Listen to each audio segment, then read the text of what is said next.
Hello, human peoples. You're listening to the podcast network of Gamefully Unemployed.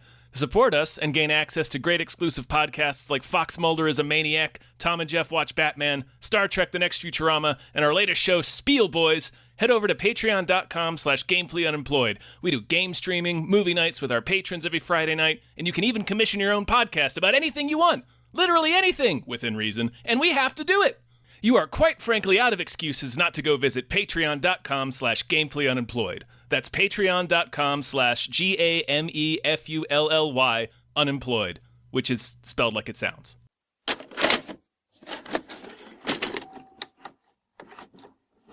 Yeah, a little. You hear that? You hear my snuffles? Little snuffleupagus, yeah. I'm a little snuffleupagus. Snooting with your tutor.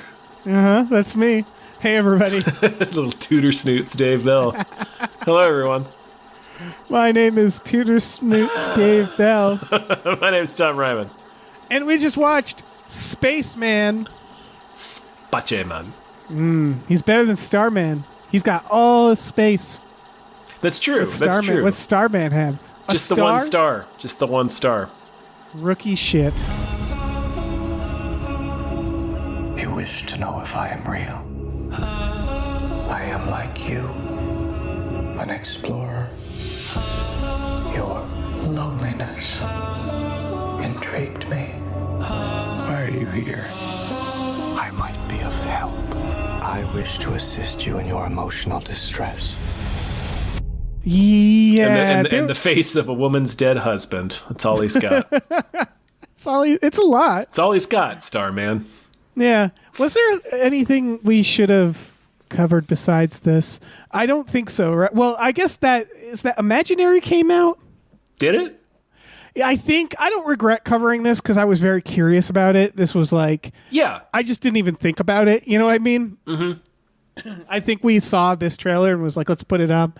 Although in true Netflix fashion, hi Dave.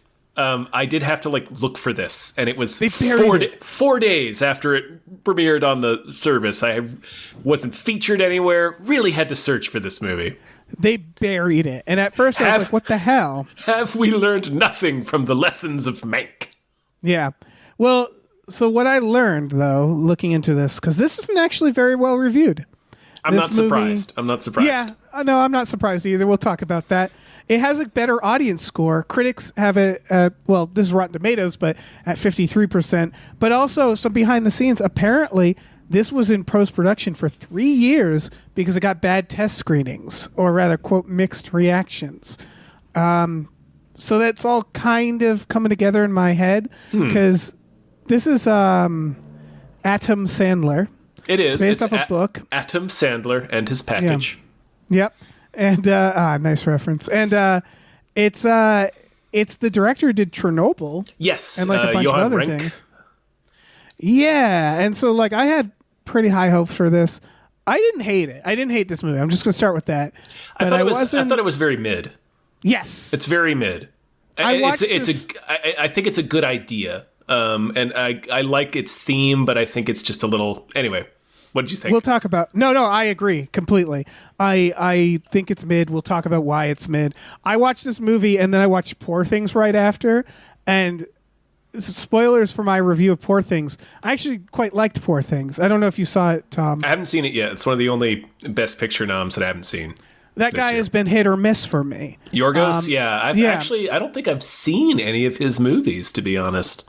Okay, well, I did not care for The Lobster, and then I liked The Favorite, and then I liked Poor Things, which happens to be written by the writer of The Favorite. Right. So I'm like, oh, okay, that's probably what that is. I have seen The Great, which was written by the writer of The Favorite as well. Yeah. And I do like The Great. Yeah, so that's all to say that it kind of eclipsed this movie in my head, where it's like I watched this movie, which is mid, and then I watched Poor Things, which is quite good, and was like...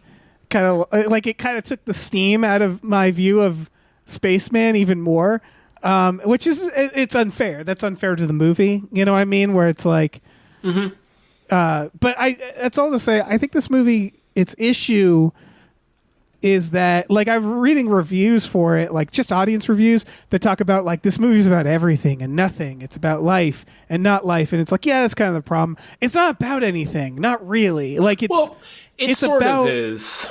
It's a real gentle hand. Yeah, it's about discovery versus like connection, right?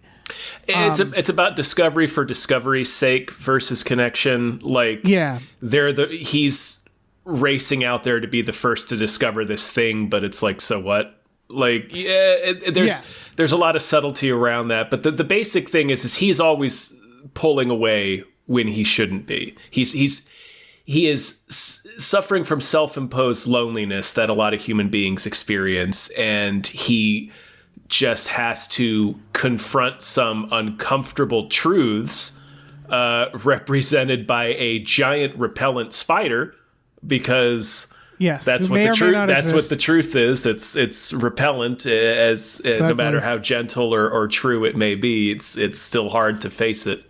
And that's pretty much it. It's basically he goes to the edge of he goes past Jupiter to have a spider tell him about himself, and it's reductive, but it's that, and then a sort of feeble attempt to extrapolate, not a feeble attempt, but a not great attempt to extrapolate that to the entirety of humanity, which doesn't land very well.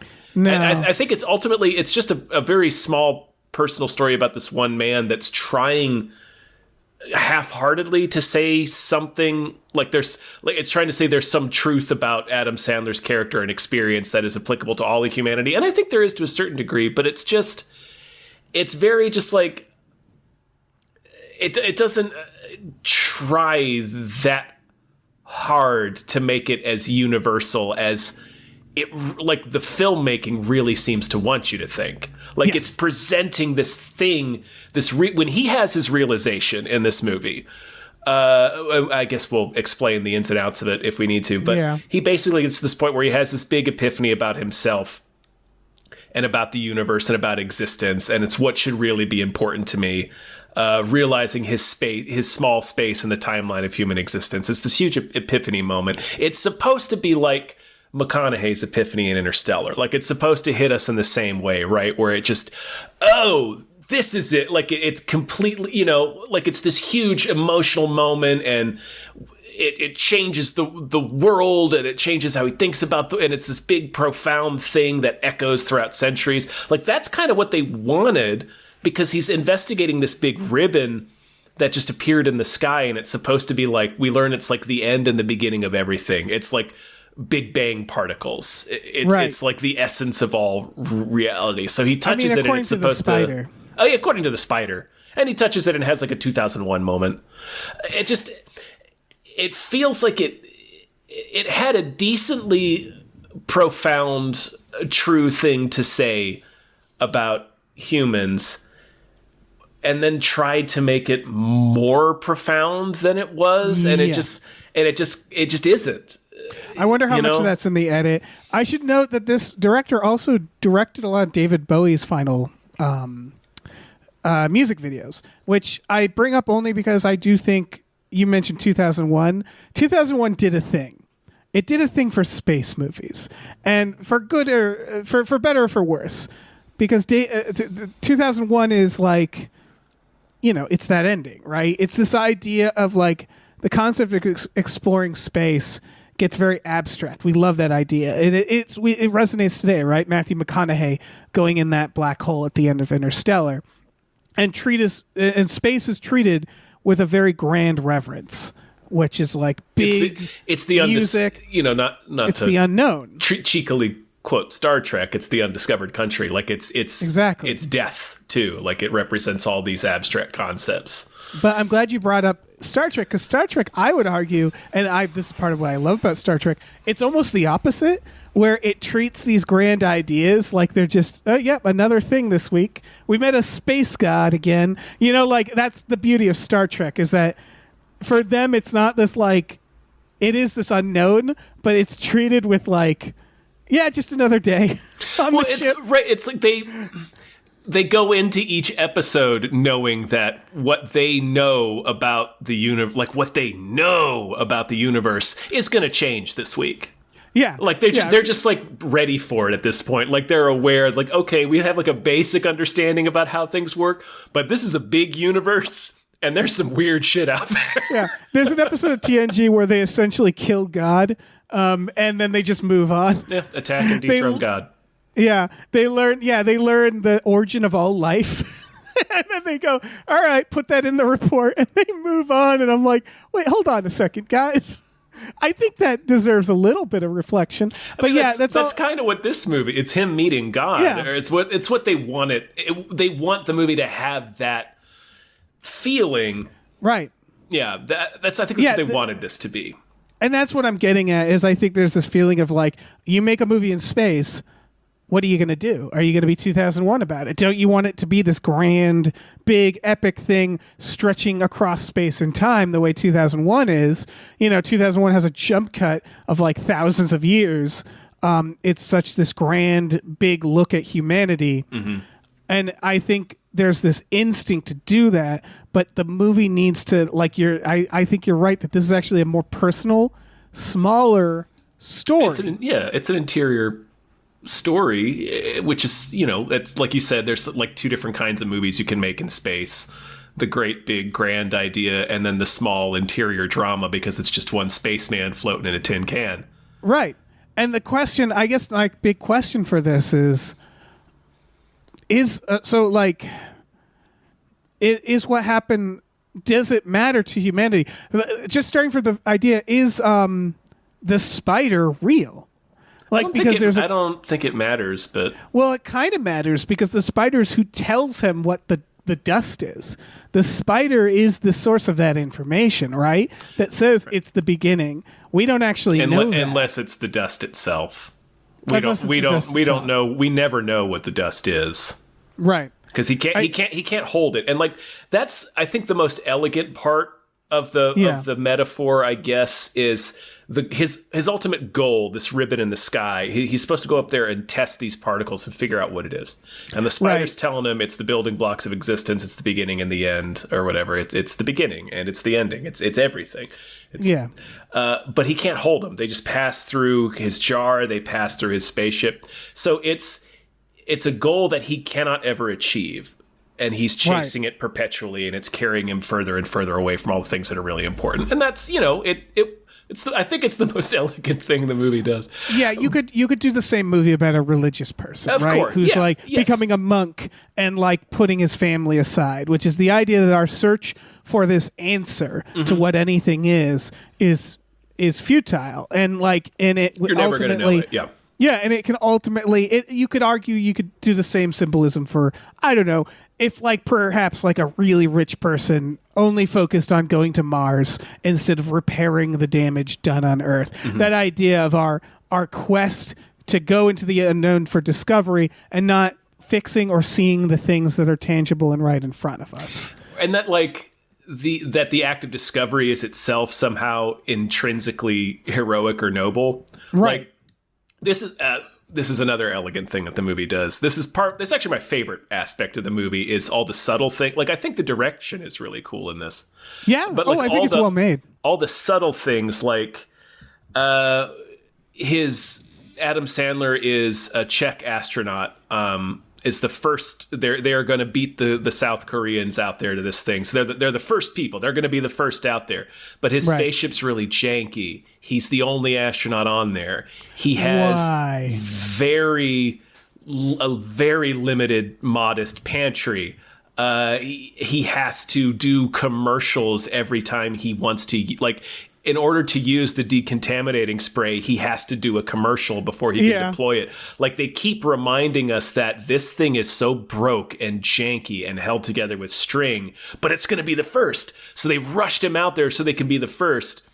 And it's his marriage is falling apart. He's not, it's a hard thing to send a man by himself for an entire year to the edge of space. Right. And I can't stress it enough. That doesn't make any sense.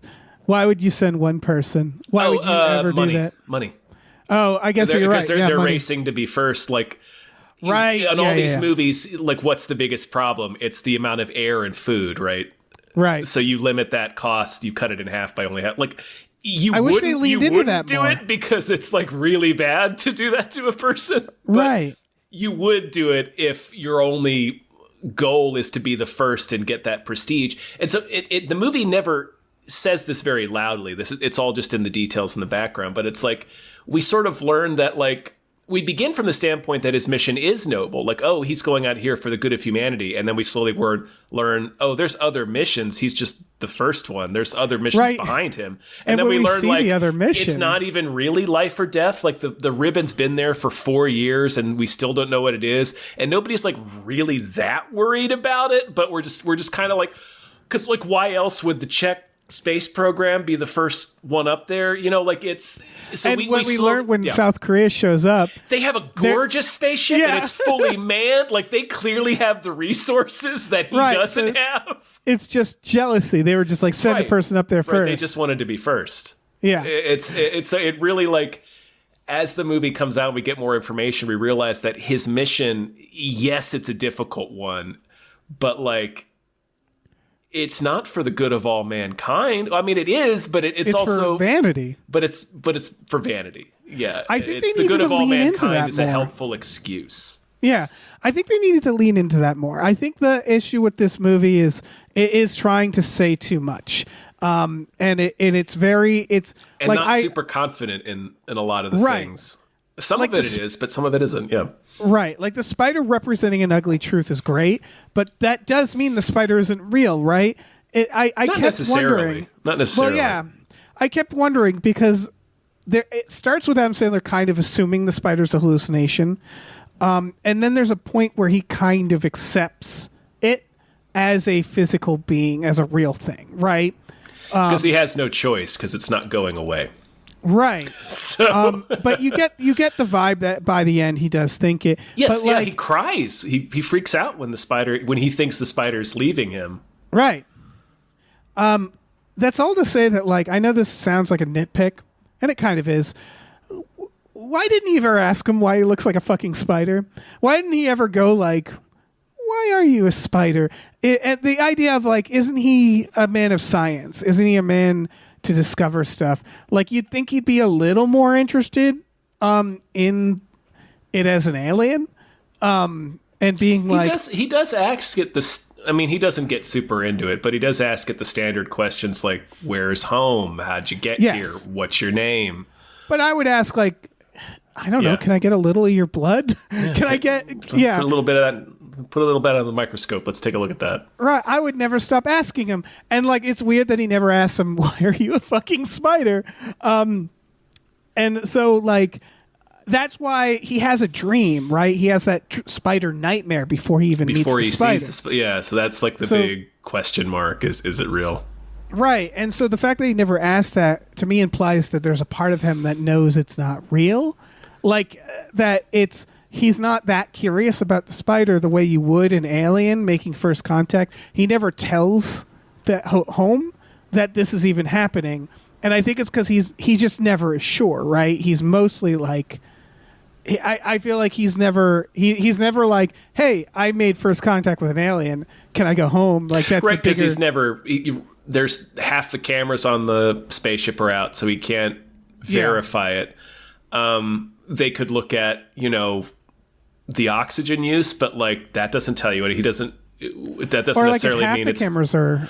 What about the other cameras? Sure, but like he keeps and it's in like the bathroom where the camera's not working, and like you could look at the instruments, but that doesn't mean anything because it's an alien. You have no idea. We don't know if he breathes oxygen. We don't know what his chemical composition is. And he doesn't want to tell Mission Control, hey, I think there's an alien here, and then have it not be an alien. And he also doesn't want to tell him, I'm seeing things, because then the mission's like for sure scrubbed. It's an interesting little that's the thing is like it feels more like he is doubtful than anything else. Like it feels more like he doesn't want to press it because he does not think. Or like his actions seem to indicate that he thinks it's a hallucination, but until then he grows this relationship with him, right?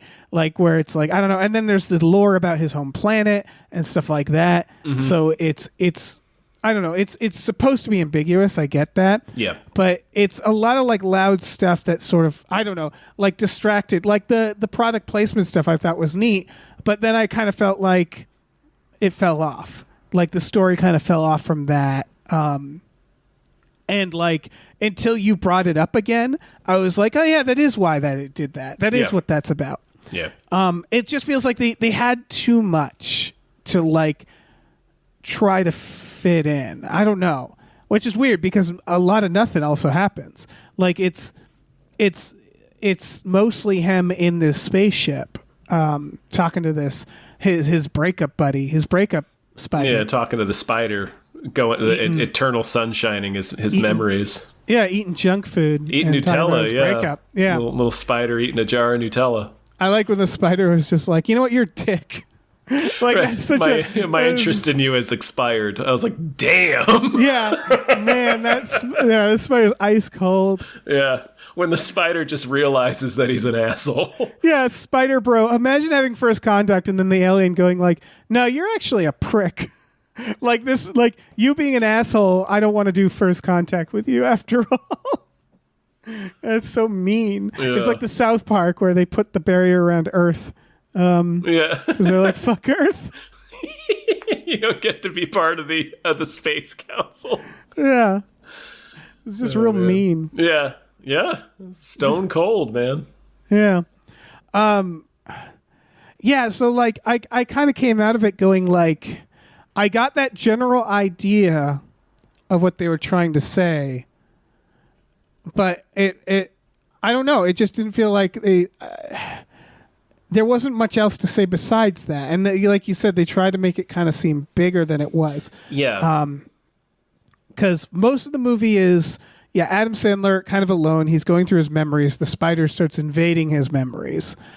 And it seems, it's ambiguous. There's parts where he's remembering things he wasn't present for. And the spider kind of says like, yeah, I mean, you were told about it. Which was interesting that they did that. Because I couldn't tell, like, then what is that memory, right? Like, is the spider actually going through his memories, or is it creating, or is he imagining things again? Like, because why would the spider create a memory of something he wasn't there for? I think it's just provoking a memory he already had in his head. Yeah, or a thought. Because again, he wasn't there for that memory. Right, that's, a thought. Like a scene that has played out in his mind, yeah. That makes sense. And so the idea is, that his wife at home is pregnant. He's a dick. Like she's breaking up with him over Check Connect, which was very 2001, that phone system. Yeah. Just as a gigantic machine that's in the middle of her living room. Yeah. And so she's basically breaking up with him, but no one will send him the message. So they're just saying to him, like, yeah, she's her thing's broken. But he sort of knows, like, it seems like at a certain point it becomes clear of like, yeah, she's breaking up with he him. Hasn't heard from her. She's not calling him. Yeah, she's not answering when he calls. But, yeah. And then he runs into the spider, and basically most of the movie is him just talking out the relationship. Yeah. And we're seeing memories about the fact that he's just, I know it's complicated, but he's kind of a dick. Like, he's just sort of shoving her away a lot of the time. He wasn't there for the first baby. It seems like he's not there for this one. He wasn't there when she had a miscarriage, the first pregnancy. Yes. And then now she's pregnant again, and he's not there. It's just he always finds some sort of noble work-related excuse to leave her behind. Right, and it's hard because, like, he is an astronaut. So, right. like... Right. It's just one of, and again, like we were saying, the depth, the full depth of this movie is just like, oh, it turns out the thing you were running from was the thing you needed all along. Like, really, I'm being reductive. But that is like, kind of what it is. That is basically it. So it's like, I mean, there's only so much profundity we can dress it up in, where it's just like, well, you're I mean, there's things you could break out of that and explore, like the idea of the space race being vanity driven and like... Yeah, and the idea that the thing we're looking for is on Earth, But that's usually... I guess when we talk about the larger plot, like that's usually something that's in... Like Interstellar is actually a very good comparison, right? Because Matthew McConaughey literally he leaves his daughter behind, knowing that he probably will never see her again, because there's this higher calling. Yeah. And like Interstellar handles it differently because there is in fact a higher calling in Interstellar. Yes. Like That is the big difference, and that I do kind of like that about this. Is like, what if Interstellar? But he's just like, no, I got to see the space jizz on Jupiter, and that's the reason he's throwing away his life. Like that's basically what they're doing here. But again, it's so hard to weigh it because he's also like he's only gone for like a year. Yeah. And it's like he's an astronaut and she married an astronaut. So part of me is like, I don't know, this is kind of what this is his job, right? Like you married an astronaut. It's like, and then it's like, yeah, it's like we keep talking about how like the stakes aren't that high. Well, the truth is we don't really know what the stakes are. They don't seem that urgent to anybody, but ultimately we don't really know what this ribbon means. So it's like you're also sort of like, yeah, he's like distant, but you can't wait 6 months to dump him. Right, exactly. Like I think that would have helped. He's out hanging out by Jupiter. Maybe don't put this on him right now. Right, and we're supposed to be on her side. That's the thing. I don't know if we are at first. I don't know. I don't know if we are at first because we're not given. The only information we're given at the beginning is that he is at the edge of space about to look at this phenomena to analyze it and figure out what it is for the good of all Earth, and she's dumping him. Like, that's all we know at first. That's all we know. Yeah, you're right. Until the information is meted out that's like, oh, it's kind of like a janky program. It's only a year trip. Nobody's really taking it that seriously, so it doesn't really feel that prestigious. And his attitude is part of a pattern, Yes. Where it's like, oh yeah, she should have dumped him before he left. But she's sort of in that mode where she's like, I got to just do it. I got to do it because I'm scared I'm not going to do it. And sure enough, I don't think she does it in the end. And so like that to me is also part of it. It's like it ends with him just like going back on the ship and like calling her. And I was like, did we need that? Like, I think this could have been ambiguous more. Like have the last shot of him going on the ship. Or something, but I feel like they wanted to show how the inside is very well staffed. Yes, they wanted to show the contrast between his ship and the Korean ship. It's kind of like the issue is like their relationship to me is weirdly low stakes. Like make it a 10-year mission, make it like Interstellar, where it's like he's going away for a ridiculously long amount of time. Like that would have helped because I kept going like, oh, this is just a year. Like that's actually less time than I thought it would take to and that go would to make, Jupiter. That would make more sense as to why a spouse or a partner wouldn't be able to wait till you got back to break up. It's like, no, I need to get on with my life. Exactly. But 6 months. Right.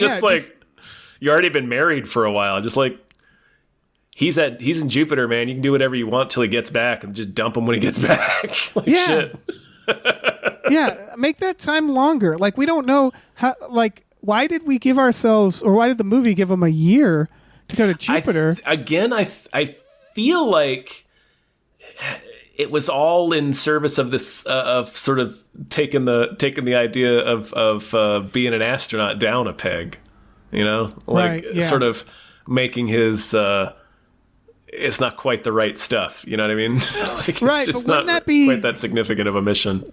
Wouldn't it be even more amazing if it took longer then? Like the idea that the mission is still, that's what I mean, the mission is still insignificant, you learn, but it has a greater cost. I think would be, because like for me, the cost of a year, I'm like, yeah, I guess if you're an astronaut, taking a year of your life to go look at this space jizz, like, yeah, I mean, that's not unreasonable. So like had they made it like 10 years of his life, like we talk about like the trip to Mars, would be so long that we wouldn't be able to come back. So just make it that, make it so fucking long that it's going to take up half of the, their life together or something like that for something that is so inconsequential. But the fact that they made it a year makes it feel like just lower stakes to me, where I get the relationship issues, but it's almost like has nothing to do with his trip. Because she could wait 6 months easily. He says he's halfway through it. Yeah.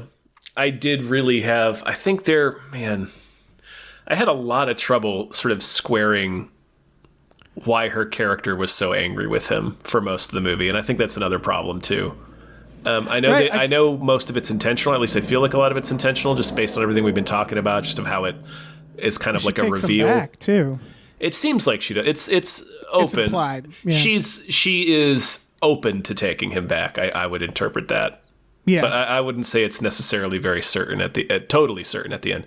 Right. It's so like her character doesn't really start to make sense until the movie's almost over, and even then, like, she's kind of like, I really don't understand this person.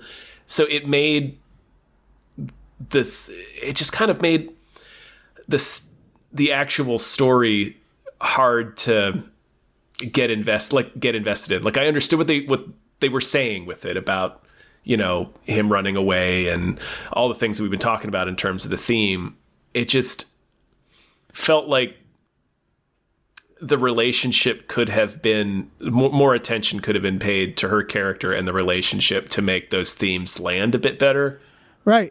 I really think they needed a bigger swing with the length, because like it plays in with his loneliness too, which is like, you're so lonely. You've been there for 6 months. And I bet there are people watching on Earth who are like, motherfucker, I've been lonelier longer than 6 months. You know what I mean? Where it's like, yeah, and like you're saying, her being angry. It's like, I don't know, you married an astronaut. He's going to go do astronaut stuff for a year. That's what they do. Like, right, and that's it's not bad that long. timing. That's like a deployment in the military. Exactly. That's not that long. Yeah. If you're going to, like, if it was like 15 years, 20 years, I would get all of this a lot more. The conflict where she's like, I love this person. It doesn't even need to be, didn't even need to be that extreme. It could have been 5 years. Yeah. Just a little more. 1 year was like, whatever, man. I don't know. It's just like they needed to push that a little more. And then again, like the loneliness of, like, that's the thing, is like the 6 months alone and he's hallucinating a spider. I would like, it's more likely that spider is real, because it's like, I don't know if that's enough time. Right. Like I would be sitting there like looking at it in the door and be like, yeah, I haven't been here this long for this to be happening to me. That be on the radio. Yeah, a giant spider is in here. Yeah. And again, I feel like, are you sure? Are you seeing things? Do I sound like I'm seeing things? Motherfucker, or does it sound like I'm looking at a spider? Yeah. Here, I'll put him on. Yeah, that's the other thing. He's not alone. He's been making phone calls to people. So it's like, I get that he's physically alone. But again, I think that, like, I've probably gone 6 months only talking to people I mean, we all kind of know what that feels like. Yeah. Yeah. So it's hard. And so, like, that's why, like, the spider part was so loud. I love when he's like, do not be afraid. I won't hurt you. And it's like, really? Because my eyes are telling me something very different about you. So, like, I feel like he needed to have a moment where he's like, I know what it looks like. Listen. I love when he first opens the door. It's like Enemy. It's like it's like the spider's taking a dump. Like he opens the door on it and it just looks like like it is clutching his toilet. It's clutching his toilet. His toilet is loud and they keep not repairing it. And it's like attracted by the rumbling that his toilet makes. Yeah. But yeah, I would assume I wasn't going crazy, and then I'd have a million questions for the space spider. Yeah. I want to know, how did you fucking get here? How do you travel? Like, I would like to know more about your wormhole technology, please. I don't know. Yeah, because you seem to just be a bug that flies through space. Yeah. Yeah, I don't think it breathes air, but, like... Doesn't seem to. Why? Why doesn't it breathe air? Why are you a spider, sir? I don't know, man. Plenty of things don't breathe air. Yeah, that's fair.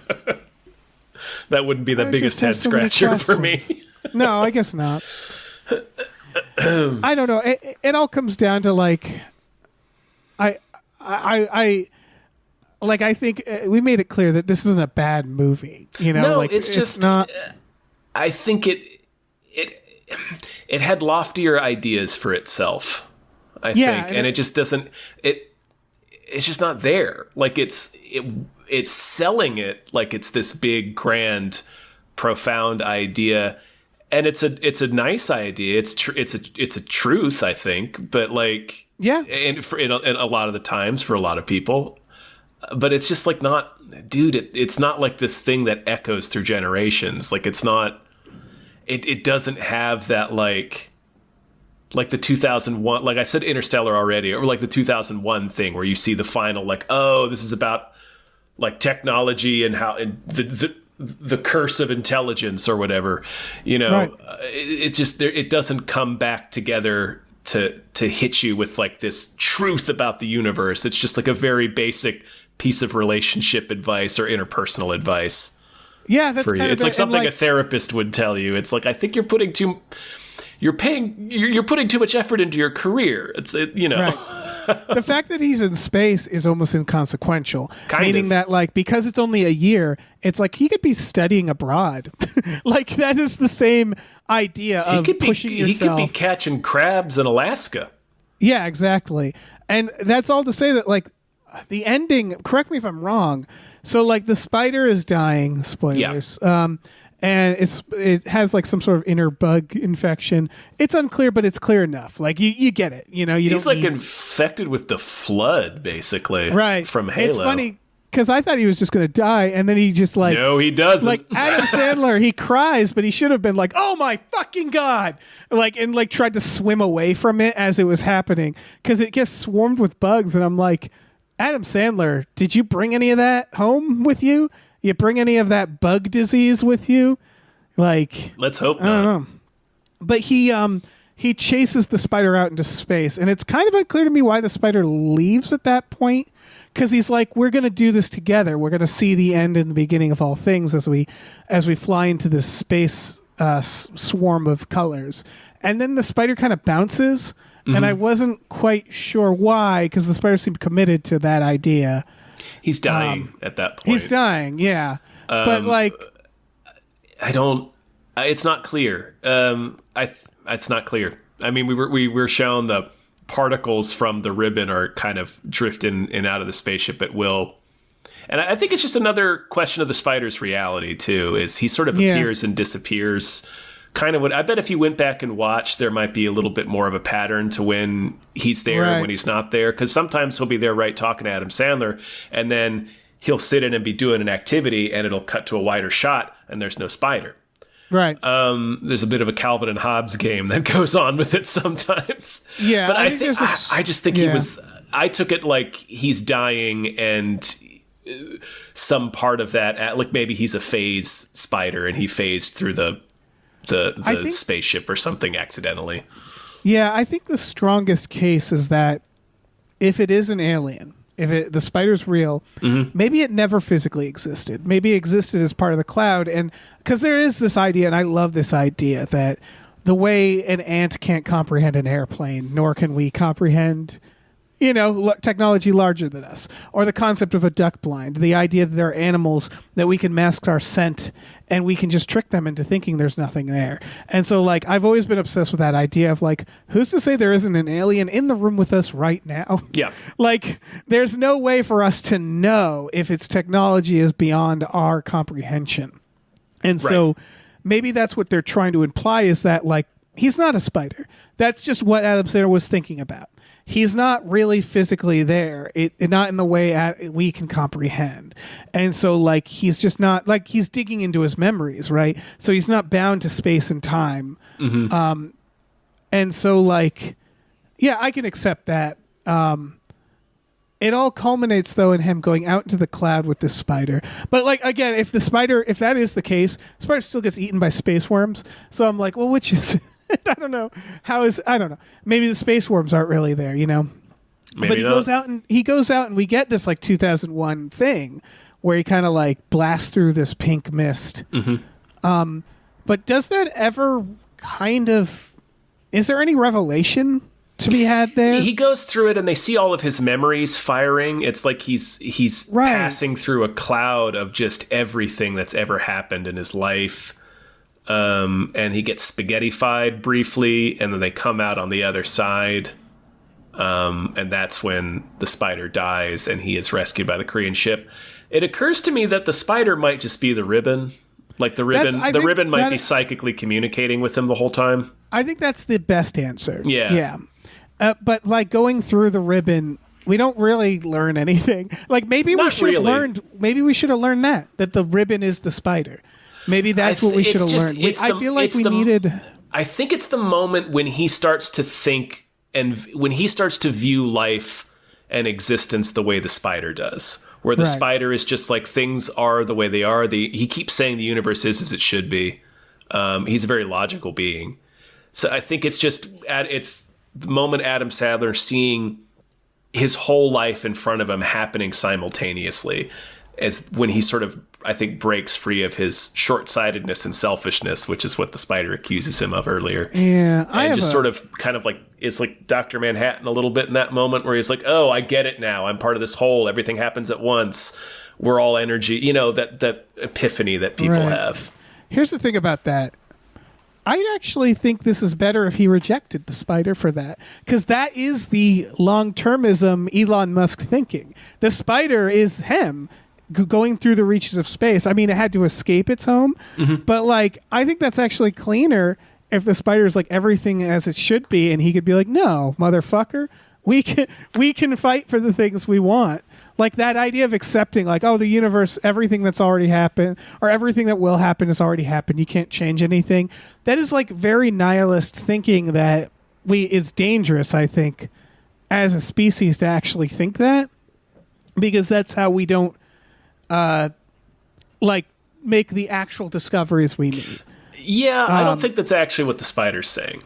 It's hard, but that's the thing, is it's all kind of, because the spider is also like, you're an asshole for leaving this person. Because he's not, it's all time existing at once and things being predestined are not the same idea.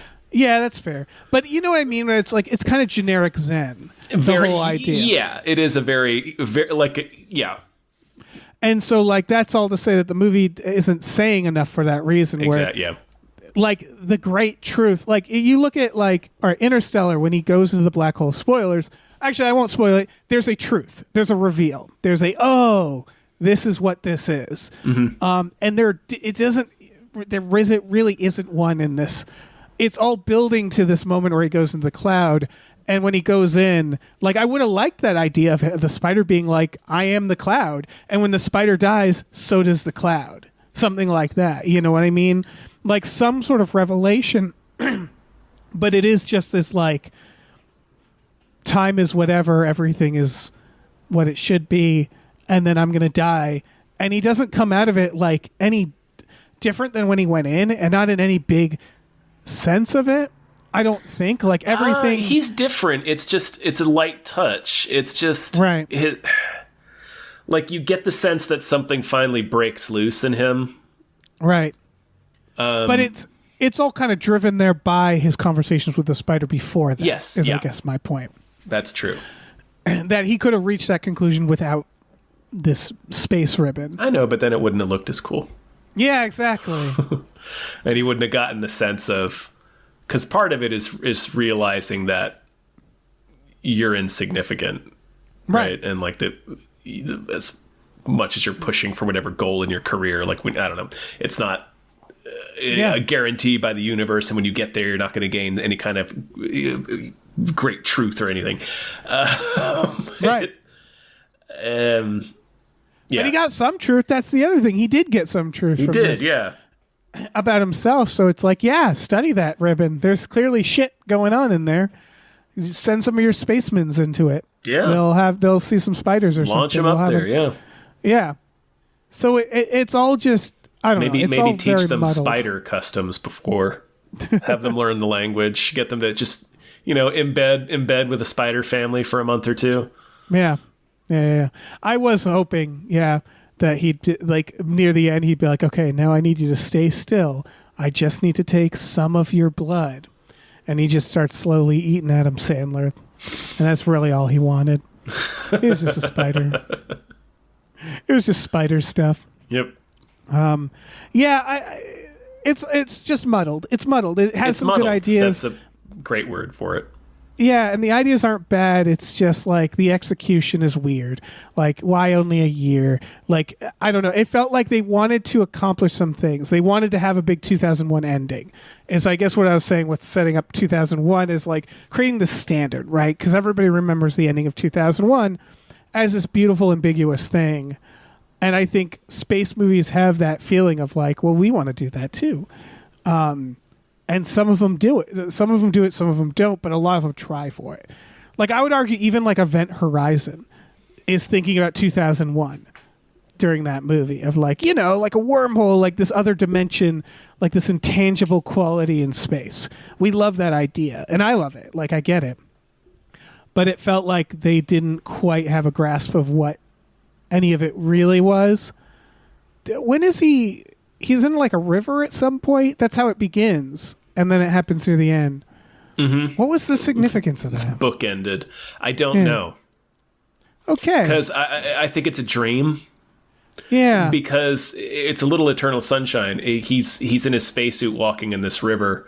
That's one of the first images we see, and it gets called back a few times, and then one of the last images we see is he gets to the end of this little creek, and it's his wife sitting on a fallen tree across the creek, except she's in the Halloween costume that she was wearing when he first met her. Right. So it's I don't like know. I think it's a dream, love. or it's him coming back to her. He's dressed like an explorer, which is also how he was dressed when he met her. He was wearing a cosmonaut costume, but in this vision, he's wearing his actual gear, and he's coming all the way back down this river back to her. Right, and I'm sure someone who's like, you know, the person who made the movie would have a bigger answer. I'm sure he would, yeah. But I kept thinking, like, I thought it was actually going to end with him being like teleported to Earth or something, and that's what we were seeing is like him when he's back on Earth or something like that. Yeah. Like that idea of it sends him all the way back to her. But like, I don't know. It was fine. It was fine. Yeah, it was fine. It was ambitious and like beautiful, like we said. It's beautifully made. Like, I continue to be very excited about, you know, everybody involved in this, and their ability to make really good stuff. That includes, you know, Adam Sandler. It's all these great artists coming together to make this thing that I think, like, maybe it was studio meddling, maybe it was that 3 years in post, but whatever it was, it just didn't quite nail it, you know? Yeah. But I did enjoy it. Yeah. Me too, Dave. Isabella Rossellini's in there. She sure is. As fucking space lady. Space president. Space president. Thank you. They should have called her that. They should have. Yeah. I think we can be done. Yeah, I think we can. We can be done with this. Spaceman. I mean, listen. If you have Netflix, it's on Netflix. My view is like this is really firmly in the. If you have Netflix and you're looking for something to watch that's like space shit, this is that space shit. You know, like if you're a space pervert, you know, like the way like we watch murder mysteries. It's just like if this is one of those, if this is your type of junk, then this won't disappoint. This will scratch that itch. Yeah. It might not be the most satisfying scratch. It might not be. Yeah. But, you know, it gives you a decent little thing to think about, and some... It's well made. Yeah. It's just a little muddled. Yeah. It's muddled pro-spider propaganda. It is, yeah. That's dangerous spider propaganda, if we're being honest. Yeah. Thanks for listening, folks. Thank you. We have a Patreon, patreon.com/gamefullyunemployed, GAMEFULLY, unemployed. That's our theme. That's our commercial jingle. Yeah, for $5 a month, you get access to exclusive podcasts like Tom and Jeff Watch Batman, Fox Mulder is a Maniac, Star Trek: The Next Futurama, Spiel Boys. You can also, there's a tier where you can actually have us watch movies and we just watched episodes that are custom to the thing you make us watch. You know, so there's that, and we have a whole Discord and community, and we watch movies every Friday night. I don't know, lots of stuff on there. You can check it out. There's a lot going on. We also have a store. Head over to GameFullyUnemployed.com where you can find a link to our Teespring store. We have all kinds of cool original artwork and designs you can get on t-shirts, mugs, stickers, posters, all sorts of things. So slap your compound eyes onto that. Actually, they don't have compound eyes. They just have a lot of them. They have too many eyes. I don't know why they need those eyes. Yeah. What do they have to see so much of? The funniest thing about the spider is, did you notice he has a little person mouth? Yeah. That moves when he talks. Like, with like person teeth. He just has a normal human mouth in the center of his little spider face. So after a while, and like his spider eyes have pupils too. So after a while, like when I'm looking in his face and like, looking at his mouth because he's talking, because that's how you look at a person when they speak. It was just like I was looking at MCP pants. That's amazing. It is MCP pants. He just looked like MCP pants.